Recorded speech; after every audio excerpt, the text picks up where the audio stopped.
आप देख रहे हैं के मास न्यूज़, हर समय आपके साथ। दोस्तों, आप देख रहे हैं कि मसूद मैं धर्मेंद्र कुमार ब्यूरो चीफ आज उपस्थित है गोरखपुर में, और आप यहां पर देख रहे हैं यहाँ पर राष्ट्रीय पत्रकार संघ भारत का जो 5वां स्थापना दिवस है। आइए यहाँ के लोगों से आपसे रूबरू कराते हैं। आप जानते हैं कि यहाँ पर भारत के भिन्न भिन्न जगहों से और भारत से बाहर से भी लोग आए हुए हैं। आइए यहाँ की सारी खबरों को आप तक अपडेट कराते हैं। बने रहें के मास न्यूज के साथ। मैं धर्मेंद्र कुमार, कैमरे के पीछे अमन राजभर जी जी जी आपके परिश्रम जी आपके परिश्रम जी सर मैं आपकी बात को समझ करके मैं काटते हुए एक बात कहना चाहता हूँ। सारी पार्टियां चतुर्था स्तंभ कहती पूर्व पत्रकारों के लिए है, लेकिन किसी पार्टी का मोमेंटम, किसी पार्टी का घोषणा दिखा दीजिए जिसमें पत्रकारों के लिए कोई मांग रखी है। मेरी पार्टी रखी, मेरी पार्टी के छठे काल मैं कह रहा हूँ, सुनिए सर। दूसरी चीज सर, जी सर मैं सुनिए, मैं आपको बता रहा हूँ, वो लोग बताएं ना बताएं, मैं बता रहा हूँ। हमारे उत्तर प्रदेश की व्यवस्था में, विधान परिषद में व्यवस्था है कि 38 सदस्य, 100 सदस्यों का विधान परिषद हमारा, जिसमें से 38 सदस्य विधायकों द्वारा चुने जाते हैं। ठीक, नंबर 1। नंबर 2, 36 विधान परिषद सदस्य स्थानीय निकायों द्वारा चुना जाते हैं। ठीक, नंबर 3, 8 सदस्य शिक्षण संस्थाओं द्वारा चुने जाते हैं। शिक्षक स्नातक होते हैं, लेकिन 8 ऐसे होते हैं जो स्नातक से चुने जाते हैं। उस 8 में आप लोग आ सकते हैं सर। नंबर 1 बात, मेरा निवेदन है, जानकारी के लिए बता रहा हूँ। उस 8 में जो स्नातक शिक्षित हैं उसमें आप लोग आ सकते हैं, एक बात। दूसरी बात, सुंदर, स्वच्छ, निर्भीक और ईमानदार, कर्तव्यनिष्ठ और बोल्ड पत्रकारिता के लिए 10 राज्यपाल के पास और पावर होते हैं, जिसे मनोनीत किया जाता है विधान परिषद। तो उस 10 में भी आप अपनी हिस्सेदारी ले सकते हैं, अगर आवाज हमारी आवाज के साथ बुलंद करें।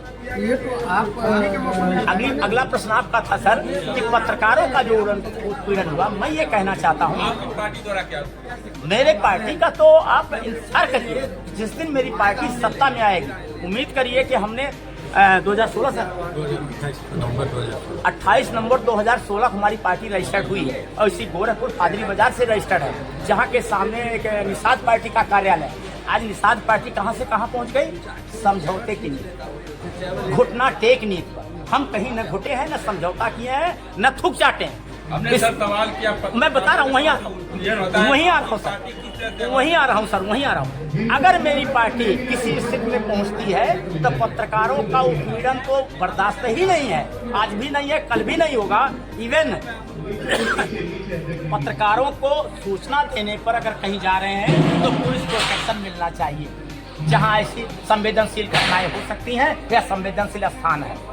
पत्रकारों को सुरक्षित होना चाहिए, पत्रकारों को सुरक्षा दिया जाएगा, उनके भविष्य निधि की व्यवस्था की जाएगी, उनके परिवार की सुरक्षा की व्यवस्था की जाएगी, और उनके परिवार के बच्चों को सुशिक्षित करने का, भरण पोषण करने की सारी व्यवस्थाएं की जाएगी। सर कह रहे हैं कि हर एक सरकार, हर एक नेता जब सत्ता में आने के लिए होता है तो ऐसी सारी बातें करता है।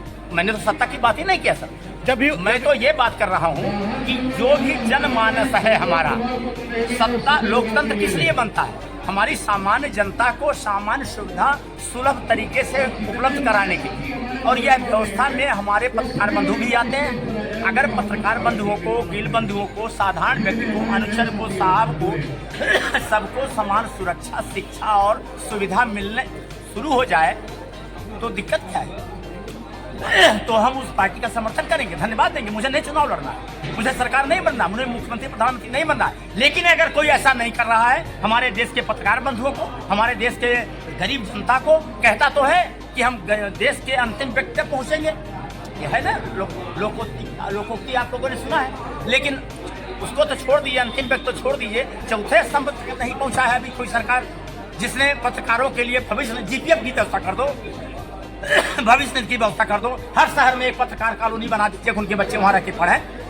तो क्या ऐसा सरकार कर पाएगी? करना चाहिए, कर सकती है, क्यों नहीं कर सकती है? चावल बांट सकती है, चूना बांट सकती है, शराब फ्री कर सकती है, करोड़ों रुपए अनुदान दे सकती है, तो कर क्या नहीं सकती भाई?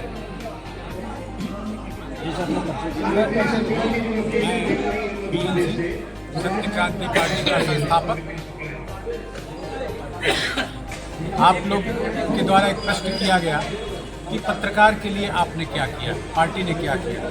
मैं आपको यह बताना चाहता हूं, हमारे गोरखपुर की धरती पर ओम प्रकाश श्रीवास्तव कभी सहारा के पत्रकार होते थे, वरिष्ठ पत्रकार थे, लेकिन जब उनके साथ उत्पीड़न हुई, पुलिस के द्वारा उत्पीड़न हुई, नेताओं के द्वारा, अन्य पार्टियों के द्वारा उनका उत्पीड़न जब किया गया, यही सत्य क्रांति पार्टी की राष्ट्रीय अध्यक्ष नंदा सिंह चौहान जी ने अपने कदम को आगे बढ़ाया और उनको न्याय दिलाने का काम किया। जब उनको प्रेस से निकाल दिया गया सहारा से, उसके बाद उन्हें लखनऊ वाइस में जगह दिलाया गया। राष्ट्रीय अध्यक्ष नंदा सिंह चौहान जी की यह दिन है।